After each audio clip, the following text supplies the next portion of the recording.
बच्चों, part fourth हम discuss कर चुके हैं लॉज ऑफ मोशन में। And now we have the part fifth. Part fifth में ज़्यादा कुछ स्टडी ना करके बेटा हम कुछ न्यूमेरिकल्स और उसके साथ साथ न्यूटन सेकंड लॉ जो हैं इसके क्या क्या कॉन्सिक्वेंसेस हैं इसके बारे में स्टडी करेंगे हम।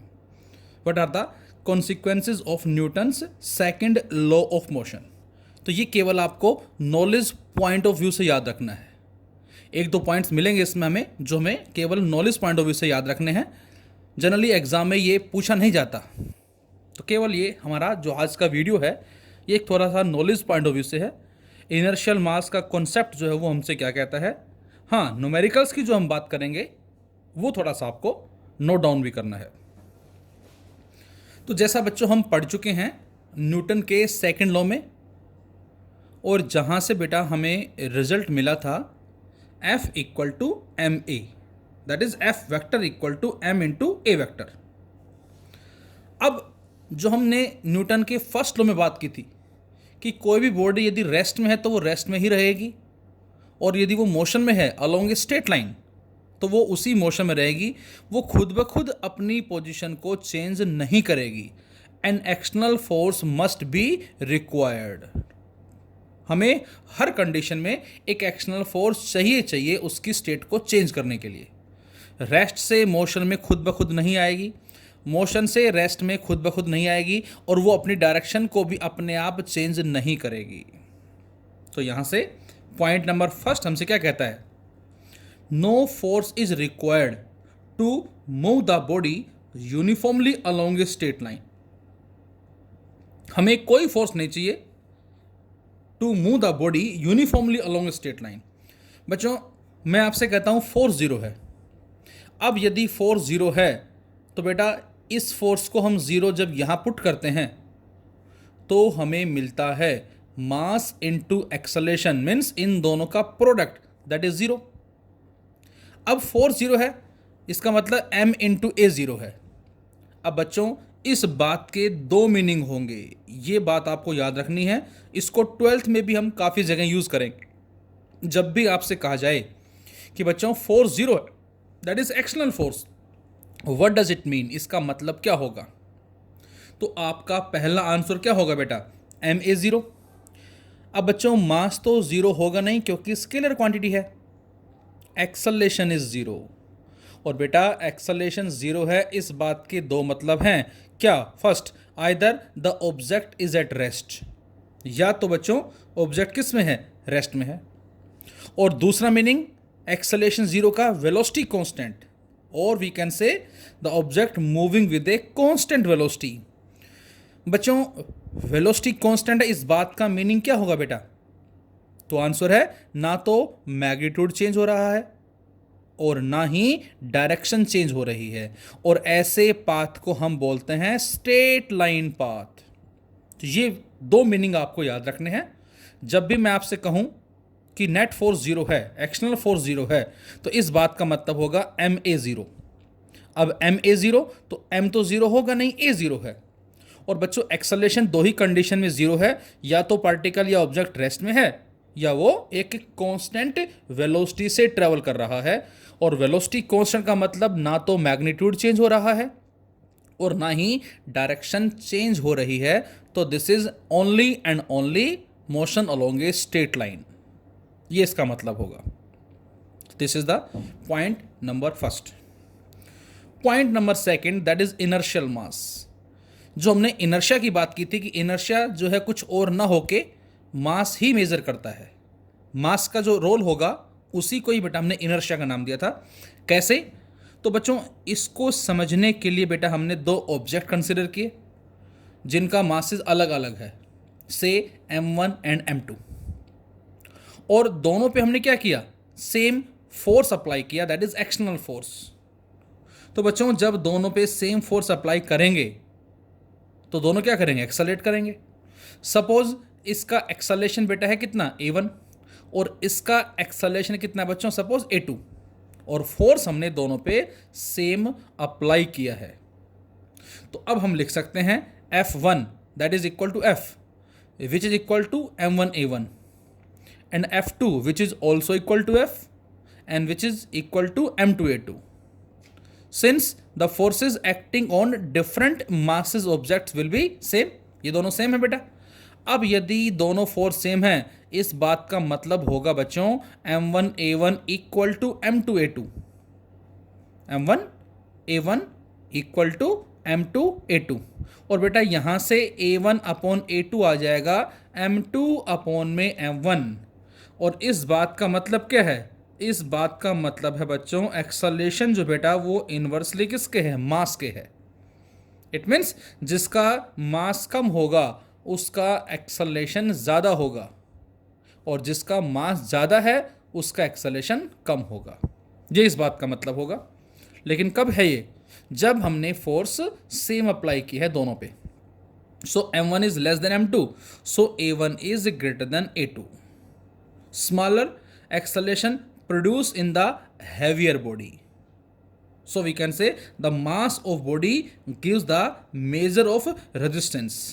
जितना उस ऑब्जेक्ट का मास ज़्यादा होगा उतना उसको रेस्ट से मोशन में लाने के लिए और मोशन से रेस्ट में लाने के लिए हमें उतना ही ज़्यादा फोर्स अप्लाई करना पड़ेगा।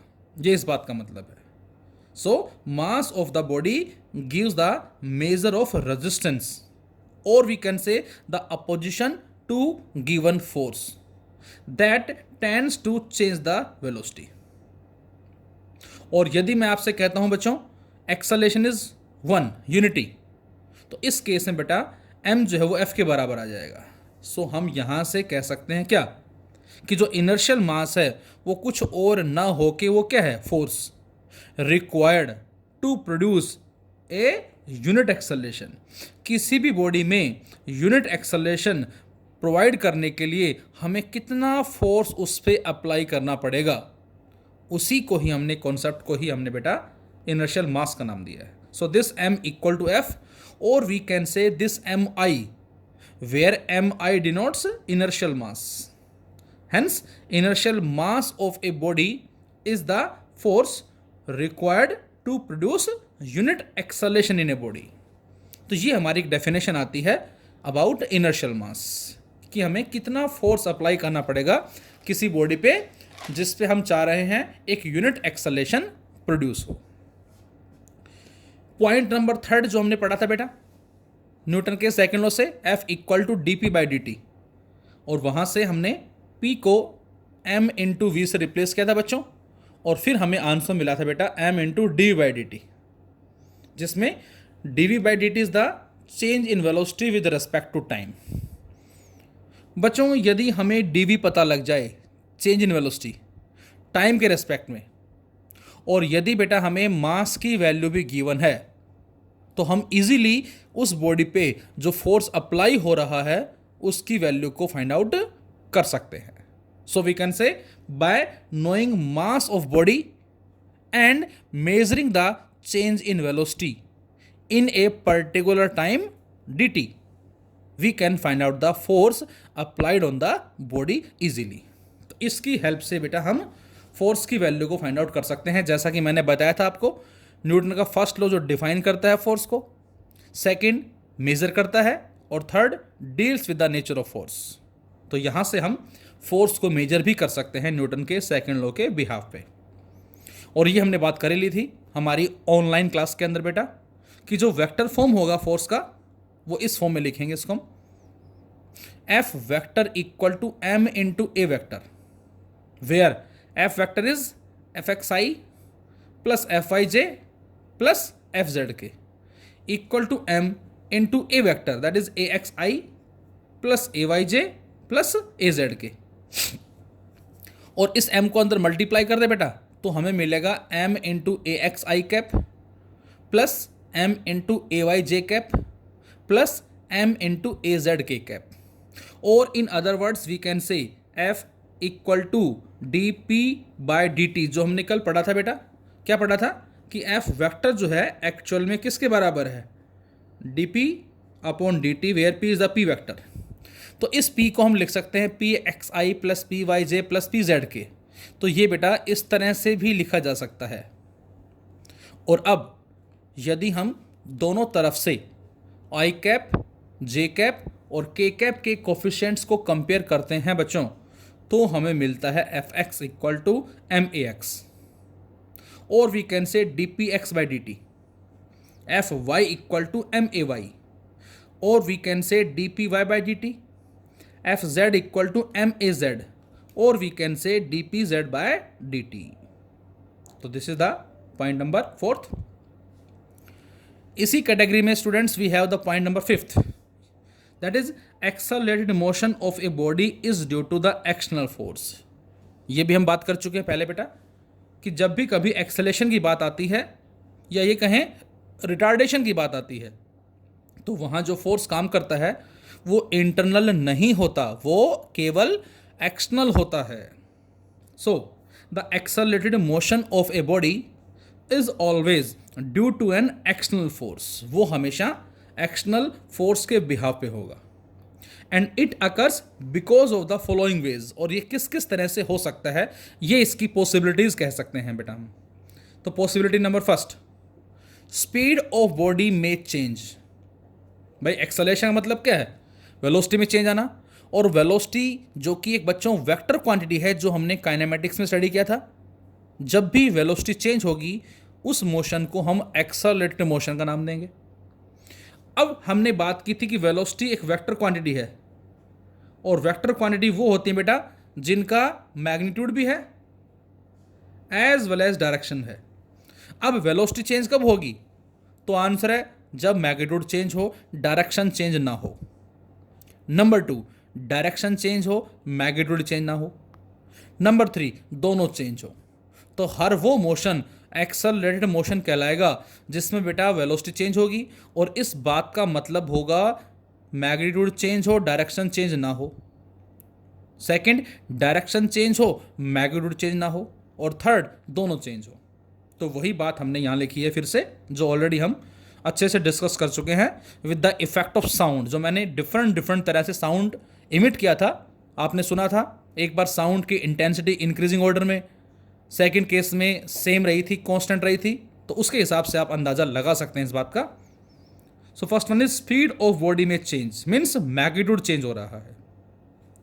It happens when the force acts on the body along the direction of motion और opposite to the direction of motion.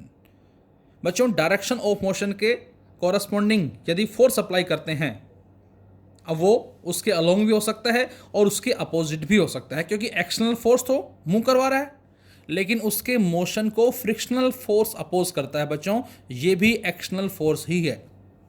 तो उस केस में स्पीड चेंज होगी, और स्पीड चेंज होगी तो वो हमारा एक्सेलरेटेड या रिटार्डेड मोशन जो है वो कहलाएगा. तो we can say first. Second, change in direction of motion. Second case में हमने एग्जांपल लिया था बेटा कि मैग्नीट्यूड तो सेम है लेकिन डायरेक्शन चेंज हो रही है. So it happens when the force acts on a body perpendicular to the direction of motion of body. इस कंडीशन में बच्चों जो फोर्स लग रहा है वो डायरेक्शन ऑफ मोशन के एग्जैक्ट परपेंडिकुलर लग रहा है. और इस तरह के जो कॉन्सेप्ट है इसको हम क्या बोलते हैं? दैट इज सर्कुलर मोशन बोलते हैं. So such a force produces circular motion. ये भी हम काइनेमेटिक्स में बात कर चुके हैं बेटा कि फर्स्ट मैग्नीट्यूड चेंज हो, डायरेक्शन चेंज ना हो. सेकंड, डायरेक्शन चेंज हो, मैग्नीट्यूड चेंज ना हो. और थर्ड हम लिख सकते हैं वेलोसिटी ऑफ बॉडी में changes. It happens when the force acts at an incline plane. क्या मतलब इस बात का? इस बात का मतलब है बेटा कि फोर्स जो लग रहा है वो किसी एंगल पे लग रहा है with the direction of motion. Object जिस डायरेक्शन में जा रहा है उसके कॉरस्पॉन्डिंग कोई भी हमारे पास एक फोर्स की डायरेक्शन है. जैसे मैं कहता हूं क्या कि ऑब्जेक्ट जा रहा है इस तरफ और ये फोर्स लग रहा है, तो बेटा इस ऑब्जेक्ट को इधर जो एक्सेलरेट करवा रहा है वो कौन करवा रहा है? तो आंसर होगा इस फोर्स का कंपोनेंट. देखो डिपेंड करता है कि फोर्स कैसे लग रहा है. यदि फोर्स ऐसे लगता है F, तो इस F की वजह से एक्सेलरेशन होगा. कितना होगा? F/m. यदि ये फोर्स ऐसे लगता है बच्चों जैसा कि डायग्राम में नजर आ रहा है, तो बेटा इस F का इधर कंपोनेंट क्या होगा? इस फोर्स का इधर कंपोनेंट होगा F cos theta along the horizontal direction.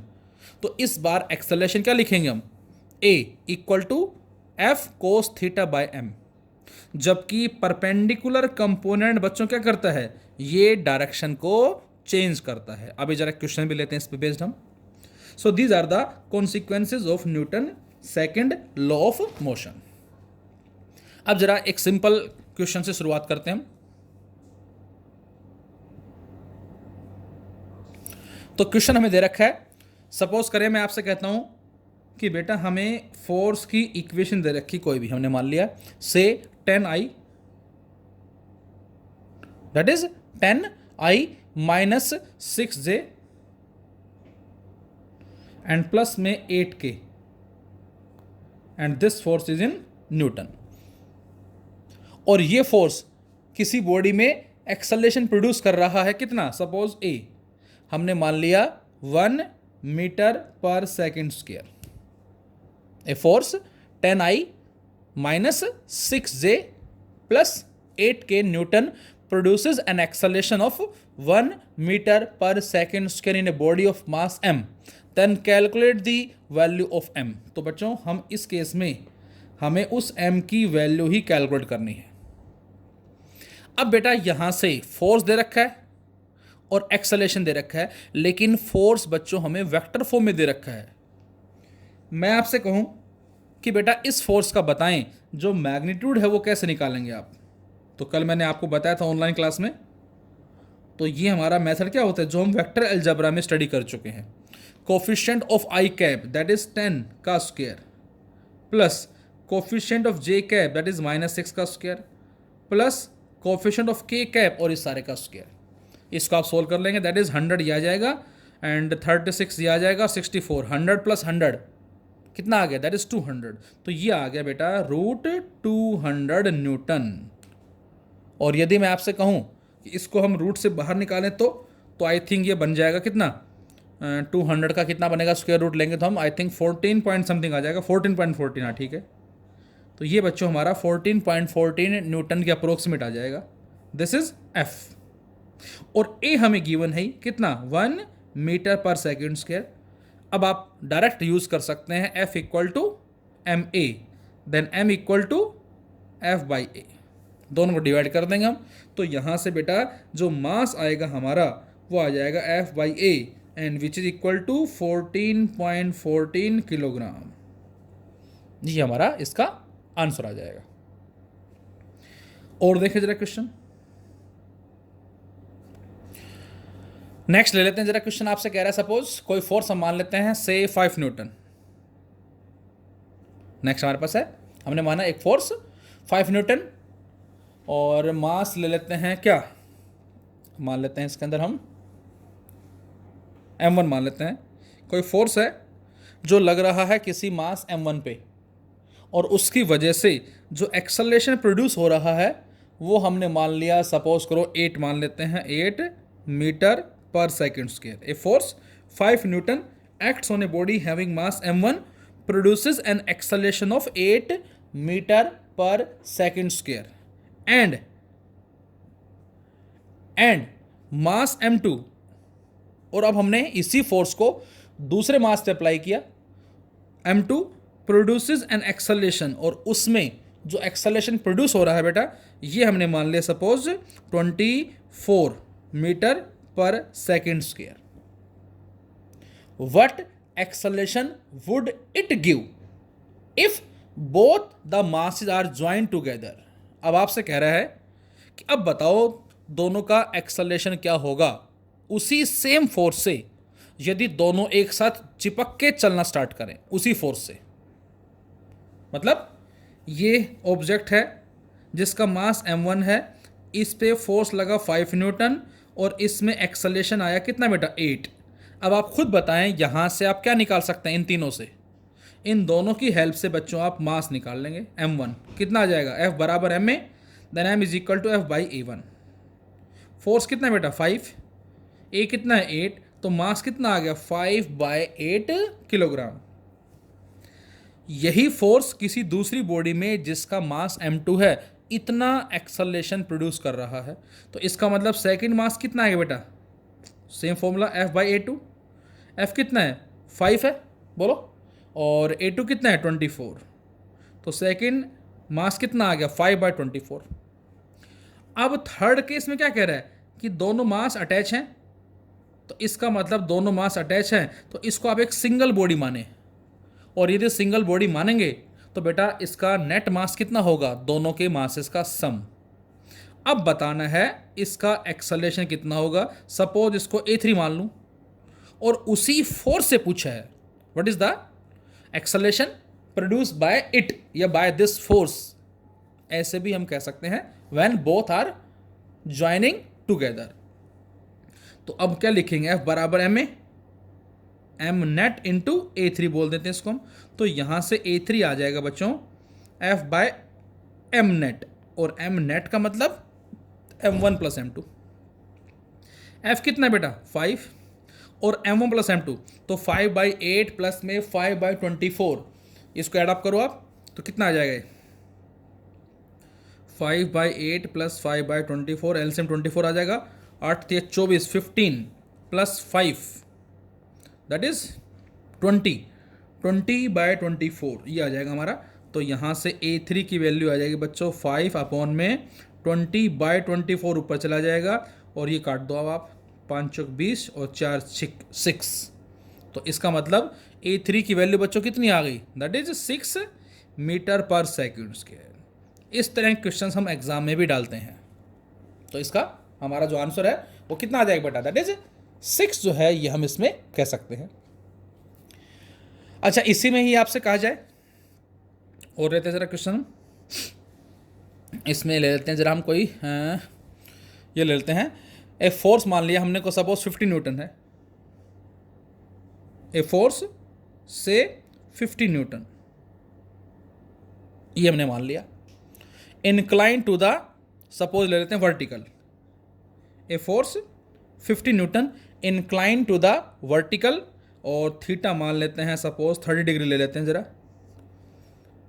A force of 50 newton incline with the vertical, vertical के साथ एंगल बना रहा है 30 degree. Find the acceleration it produces in a body having mass, से कुछ भी ले लो 2 किलोग्राम मान लिया, having mass 2 kilogram, which moves in horizontal direction. हमें बच्चों क्या निकालना है, ध्यान से सुने, हमें एक्सेलरेशन की वैल्यू फाइंड आउट करनी है उस बॉडी का जो इस फोर्स की वजह से हॉरिजेंटल डायरेक्शन में जा रही है। अब ध्यान से देखें, ये फोर्स है बेटा, ये है वर्टिकल डायरेक्शन, और बच्चों ये है हॉरिजेंटल डायरेक्शन।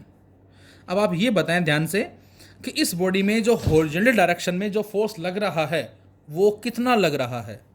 तो आंसर होगा, यदि ये फोर्स F है और ये थीटा है तो इस F का इधर कंपोनेंट क्या आएगा बेटा, F कोस थीटा, और इधर कंपोनेंट कितना आएगा बच्चों, F sine theta.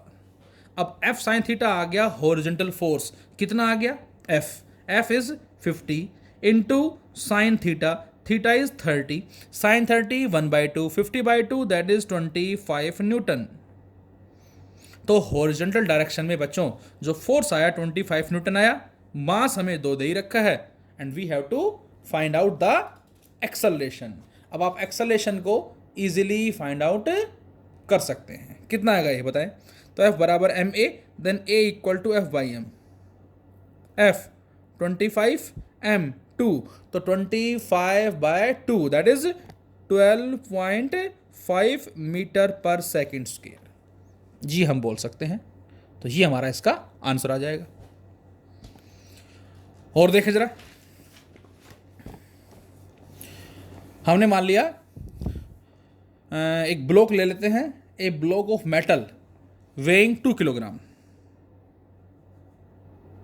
A block of metal weighing 2 kilogram is resting on a frictionless plane, उसको हमने किसी फ्रिक्शनलेस प्लेन पे रखा हुआ है। It is strucked by a jet releasing water, ध्यान से सुने मेरी बात को, a block of metal weighing 2 kilogram is resting on a frictionless plane, it is struck by a jet releasing water at a rate of 1 kilogram per second.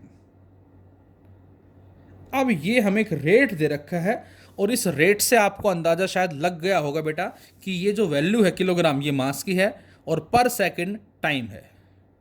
तो यहाँ से हम कह सकते हैं क्या, it is struck by a jet releasing water. कोई jet है जो वाटर रिलीज कर रहा है और किस रेट से, 1 kilogram per second, and at a speed of, और स्पीड भी आपको दे रखी है बेटा कितनी, से 5 मीटर पर सेकेंड मान लेते हैं। What will be the initial acceleration of the block? What will be the initial acceleration? अब हमारे पास फॉर्मूला है किसका, एक्सेलेरेशन का, जो कितना होता है बेटा, वो होता है F/m। ये हमारा फॉर्मूला हो गया, बोलो, ये हमारे पास फॉर्मूला है। और इसमें हमें जो ब्लॉक दे रखा है उसका मास दे रखा है कितना, 2 किलोग्राम। अब बेटा इस क्वेश्चन में हमें F की वैल्यू कैलकुलेट करनी है और मैंने बताया था आपको F बराबर किसके होता है, V इंटू में dm/dt। एक मैंने बताया था फॉर्मूला आपको कल कि हम फॉर्मूला ये भी यूज़ करते हैं। तो अब यहाँ से ये जो किलोग्राम पर सेकंड ये हमें ये दे रखा है बच्चों, और v कितना है, 5, तो 5 into 1 that is equal to 5। तो फोर्स आ गया 5 बेटा, और इसका मास कितना है, 2 है, तो एक्सेलरेशन कितना आ जाएगा, 5/2, और यूनिट क्या आ जाएगी इसकी, मीटर पर सेकेंड स्क्वायर। तो इस तरह से हमारे पास एक स्मॉल क्वेश्चंस कहलाते हैं फोर्स के रेस्पेक्ट में। अब बच्चों नेक्स्ट हमारा जो टॉपिक आएगा, जो हम नेक्स्ट वीडियो में स्टडी करेंगे, that is impulsive force. Impulsive force हमने किसको नाम दिया, या सिंपल इम्पल्स कहें बेटा हमने, वो किसको नाम दिया, इम्पल्स मोमेंटम थ्योरम हमारी क्या होगी, और इस इम्पल्सिव फोर्स के डेली लाइफ में क्या क्या एप्लीकेशन जो हैं वो एग्जिस्ट करती हैं। तो आज हमने कुछ 2-4 न्यूमेरिकल स्टडी किए हैं, इसके साथ साथ हमने न्यूटन के सेकंड लॉ के कॉन्सिक्वेंसेस के बारे में स्टडी किया है। तो इसको भी आपको अपने नोटबुक में नोट डाउन करना है। Thank you.